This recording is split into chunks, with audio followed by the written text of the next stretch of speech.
আসসালামু আলাইকুম সুপ্রিয় ওমান প্রবাসী বন্ধুরা, আপনারা যে যেখান থেকে এই মুহূর্তে আমাকে দেখছেন সবাইকে রমজান মোবারক এবং সামনে আসতেছে পবিত্র ঈদ মোবারক জানিয়ে শুরু করছি আজকের আপডেট। আজকে আপনাদের সাথে কথা বলবো। আমি কিছুক্ষণ আগে লাইভে ঢুকছিলাম, তখন অনেকে প্রশ্ন করছিলেন ওমানের ভিসা, ওমানের আউটপাস, এই সংক্রান্ত কিছু প্রশ্ন আমাকে করছিলেন। তো বিশেষ করে আমি ওই লাইভটার মধ্যে বাংলাদেশের বর্তমান পরিস্থিতি নিয়ে কথা বলছিলাম। আপনারা জানেন বাংলাদেশের ওয়াকারুজ্জামান তিনি গতকালকে একটা মিটিং করছেন। ওই মিটিংয়ের মধ্যে কিছু আপনারা জানেন যে গত জুলাই আগস্টে বাংলাদেশে গণ অভ্যুত্থান হয়েছিল। অভ্যুত্থানের যে পরবর্তী যে সময়ের মধ্যে কিছু প্রেক্ষাপট নিয়ে ওইখানে একটা মিটিং হয়েছে, ওইটা নিয়ে আমি কথা বলছিলাম। ওইখানে অনেকে প্রশ্ন করছিলেন ওমান সম্পর্কে, ওমানের ভিসা বা ট্রান্সফার ভিসা এই সমস্ত ব্যাপার নিয়ে কথা বলছিলেন। তো যাই হোক, ওমান ব্যাপারে আজকে কথা বলবো। আপনারা জানেন যে বর্তমানে আজকে ওমানে এবং বিশেষ করে মধ্যপ্রাচ্যের সব কটা দেশে কিন্তু 21 রোজা আজকে শেষ হলো। আমরা আজকে রাত্রে যে ভাত খাবো বা সেহারি খাবো, এটা হচ্ছে 22 রোজার। তো 30 তারিখে সম্ভবত ঈদ, অথবা 31 তারিখে আমরা ঈদ হবে। যদি 30 তারিখে রোজা 30 তারিখ পর্যন্ত হয়, তাহলে 30 রোজা, পুরা 30 রোজা হবে। 31 তারিখে আমাদের ঈদ হবে। তো এই ঈদের আমরা 4 দিন অথবা 5 দিন, আগামী বুধবার পর্যন্ত, আপনারা জানেন বুধবার পর্যন্ত ছুটি। এর মধ্যে শুক্র শনিবার আছে, শুক্র শনিবার সহ নিয়ে 5 দিনে আমরা ছুটি পাইতে যাচ্ছি। বিশেষ করে আপনার সৌদি আরব, দুবাই এই সমস্ত দেশ কিন্তু অলরেডি, ওমান সহ কিন্তু সরকারি ছুটি, ঈদের ছুটি ঘোষণা করে দিয়েছে অলরেডি।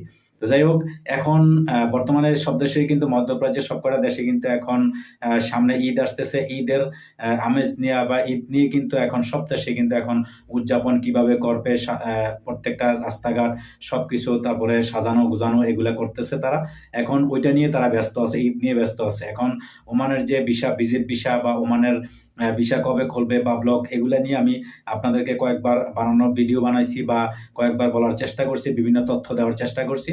তো এখন ঘটনা হয়েছে, ওমানের যে ভিসাটা আছে সেই ভিসাটা রমজানের পরে খোলার কথা আছে, এবং ভিসা যদি রমজানের পরে 15 দিন হইতে পারে, 1 মাস হইতে পারে, বা যেহেতু বলছে খুলবে, ওমানের ভিসা অবশ্যই খুলবে। অনেকে আমার থেকে নিশ্চয়তা চাইতেছে, ভাই এটা দেশটা তো আমার দেশ না।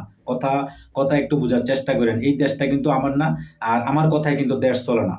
ওমান চলে, বা পৃথিবীর সব দেশটি, প্রত্যেকটা দেশের ওই দেশের সরকার আছে, সরকারের কথায় দেশ চলে।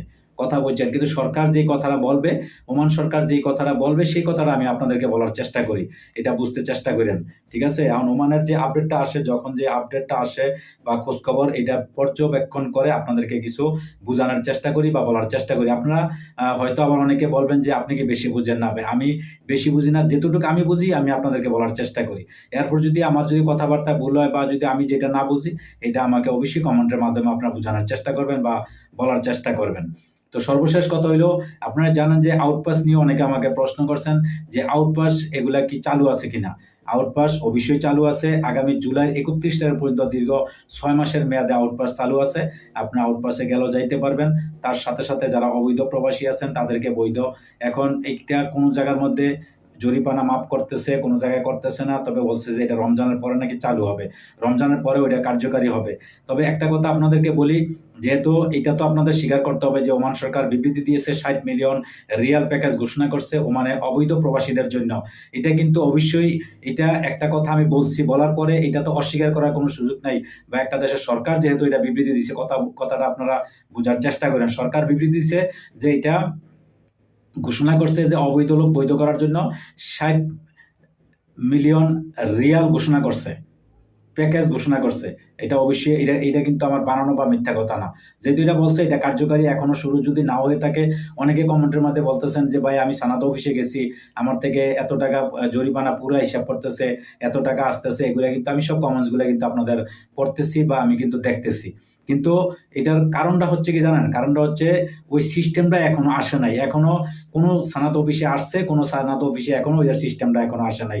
যখন এটা সরকারিভাবে, যখন সিস্টেমটা এটা সার্ভারের মাধ্যমে যখন এটা অলরেডি চালু করে দেওয়া হবে, তখন এটা সবাই কিন্তু এটা জানতে পারবে, দেখতে পারবে। তখন দেখবে সার্ভারে যখন আপনি এখানে করবেন, কম্পিউটারে টাচ করবেন, আপনার পতাকার নাম্বার দিয়ে করবো, দেখবে যে আপনার কোনো জরিমানা নাই, আপনার দেখবো সব 00। আর এখন তারা সার্ভারে, কম্পিউটারে যখন আপনার পতাকার নাম্বার দিয়ে যখন আপনার পুরা ডিটেলস যখন কম্পিউটারে চার্জ দেয়, চার্জ দেওয়ার পরে প্রতি মাসে কত টাকা, 1 মাসে, 2 মাসে, 1 বছরে, 2 বছরে কত টাকা টোটাল, কিন্তু সাথে সাথে কিন্তু হিসাবটা চলে আসতেছে। এটা কিন্তু ওরা কিন্তু হিসাব করতে হয় না, এটা হিসাব অলরেডি ওইখানে দেওয়া আছে, কত টাকা আপনার আসবে। এটা কিন্তু সম্পূর্ণ ওই জায়গায় দেওয়া আছে। তো এই জন্য বলছি যে আপনারা একটু ধৈর্য ধরেন, অপেক্ষা করেন। ঈদের পরে হয়তোবা ইনশাল্লাহ ভালো কোনো সংবাদ আপনাদেরকে দিতে পারবো, আর আমি সবসময় সেই প্রত্যাশাই করি যে আপনাদেরকে একটা ভালো একটা সংবাদ দেব। অনেকে প্রশ্ন করছেন যে আমি নাকি বিভিন্ন খবর কয়ে মানুষকে আতঙ্ক করি। আতঙ্ক করার এখানে কি আছে বলেন? এখানে আতঙ্ক করব যখন যে আপডেটটা আসে ওইটাই তো আমি দেওয়ার চেষ্টা করি। ওইটাই আমি দেওয়ার চেষ্টা করি। ওমানে লোক ধরতেছে, ওমানে গ্রেপ্তার করতেছে, এটা মানুষকে সতর্ক করতেছি, বলতেছি যে ভাই ওমানে চিরুনি অভিযান চলতেছে। তারপরে আপনারা জানেন সিকিউরিটি অ্যান্ড সেফটি, ওইটা বাদ দিয়ে রমজান মাসে কিন্তু সিআইডি হিসাবে লোক সাধারণত প্রাইভেট কার দিয়ে সিআইডি হিসাবে লোক ধরতেছে। এটা আপনাদের বলার চেষ্টা করছি। যখন যেই আপডেটটা আমার কাছে আসে, যখন যে আপডেটটা আমি পাই, ওইটা আপনাদেরকে বলার চেষ্টা করি। তো যাই হোক, অবশ্যই আপনাদের যদি কোনো রকমের ভুল ত্রুটি হয় আমার, ওইটা অবশ্যই আপনার কমেন্টের মাধ্যমে বলার অধিকার আপনাদের আছে, বা এটা অবশ্যই বলতে পারেন। কমেন্টের মাধ্যমে অবশ্যই জানাবেন, কোনো সমস্যা নেই। আমার যদি কথাবার্তার মধ্যে কোনো আপনাদের সাথে বেয়াদবি মনে করেন বা অন্যায় মনে করেন বা ভুল মনে করেন, অবশ্যই এটা সংশোধনের জন্য আমাকে সুযোগ দিবেন।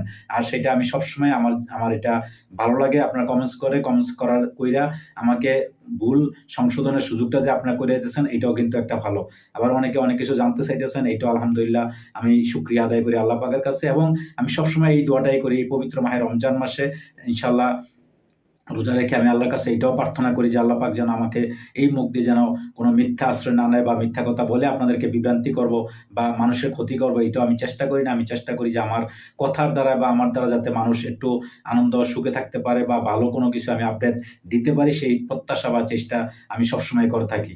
তো আশা করি নিশ্চয়ই বুঝতে পারছেন দর্শক। আজকে এই পর্যন্ত, ভালো থাকবেন। আর যদি নতুন কোনো আপডেট থাকে সাথে সাথে আপনাদেরকে দেওয়ার চেষ্টা করব। সেই পর্যন্ত সাথেই থাকবেন।